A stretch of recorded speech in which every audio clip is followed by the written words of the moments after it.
Hello बच्चों, let us see this question. Which government body supervises the functioning of formal source of loans in India? Explain its functioning. Or how does Reserve Bank of India play crucial role in controlling the formal sector loans? Explain. Or describe the functions of the Reserve Bank of India. Or describe the significance of the Reserve Bank of India. तो हमारे पास चार questions हैं। पहला बोल रहा है कि कैसे government body formal source of loans के फंक्शनिंग को सुपरवाइज करता है, मॉनिटर करता है, हमें एक्सप्लेन करना है। दूसरे क्वेश्चन में बोल रहा है कि रिजर्व बैंक ऑफ इंडिया जो है फॉर्मल सेक्टर के लोन्स को कंट्रोल करने में कैसे क्रूशियल रोल प्ले करता है, एक्सप्लेन करना है। तीसरा बोल रहा है कि रिजर्व बैंक ऑफ इंडिया का जो फंक्शनिंग है उसको एक्सप्लेन करना है। और चौथे में बोल रहा है कि what is the significance of reserve bank of India. तो हमारे पास चार क्वेश्चंस दिए गए हैं और इन चारों क्वेश्चंस का मतलब क्या है, सेम ही है। Now let us see the key concept. So the key concept for this question is formal source of credit. Now what is formal source of credit?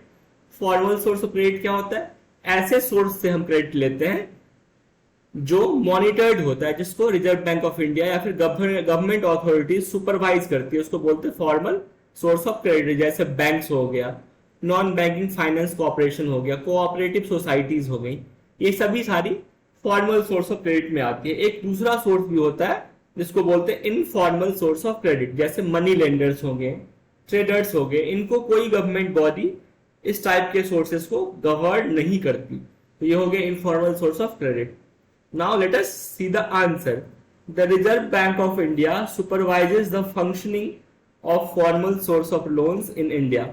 Functions of RBI are as follows. तो reserve bank of India क्या है? एक supreme bank है जो जितने भी bank हैं सभी को मॉनिटर करता है, सुपरवाइज करता है, उनके फंक्शनिंग को देखता है। तो हमें जानना है कि what are the functions of the RBI. तो आरबीआई के फंक्शंस हैं the reserve bank of India that the banks actually maintain the cash balance and do not give all the deposits as loans. तो reserve bank of India ये देखता है कि जितने भी बैंक्स हैं वो कैश बैलेंस को मैनेज कर रहा है या नहीं कर रहा है। क्या जो बैंक्स हैं वो जितने डिपॉजिट्स उनके आए हैं सभी डिपॉजिट्स को लोन की तरह तो डिस्ट्रीब्यूट नहीं कर रहा है। अब सभी डिपॉजिट्स को लोन की तरह डिस्ट्रीब्यूट कर देगा तो कोई लैंडर आएगा तो उसको लोन तो मिल जाएगा, बट कोई बोरोवर आएगा अपना मनी विड्रॉ करने के लिए तो उसको मनी विड्रॉ नहीं मिल पाएगा, उससे परेशानी होगी, उसको वेट करना पड़ सकता है। इसीलिए रिजर्व बैंक ऑफ इंडिया कहती है कि जितने भी बैंक्स हैं उनको टोटल डिपॉजिट का सर्टेन परसेंटेज कैश हमेशा अपने पास रखना होगा और उसके अलावा जितने भी अमाउंट है उन्हीं अमाउंट में से वो बोरोवर्स को लोन दे सकती है। The RBI insure that the banks gives loan not just to profit making businesses and rich traders but also to small cultivators and farmers. Reserve bank of India ये insure करती है कि loan जो है वो सिर्फ प्रॉफिट मेकिंग बिजनेसमैन को और रिच ट्रेडर्स को ना मिले, बल्कि स्मॉल कल्टिवेटर्स हैं, फार्मर्स हैं, उनको भी लोन मिले। Periodically bank have to submit their report to RBI. तो पीरियोडिकली क्या होता है?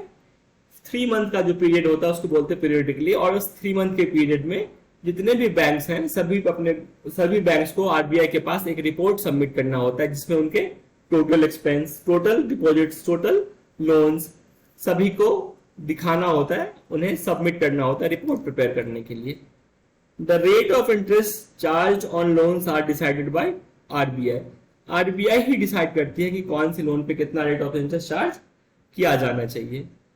इन this way the RBI keeps a check on all the activities of banks and checks the flow of credit. और इस तरीके से आरबीआई क्या करता है, जितने भी एक्टिविटीज हैं सभी को चेक करता है और फ्लो ऑफ क्रेडिट को मेंटेन रखने की कोशिश करता है। I hope you understood it well. Thank you. Best of luck.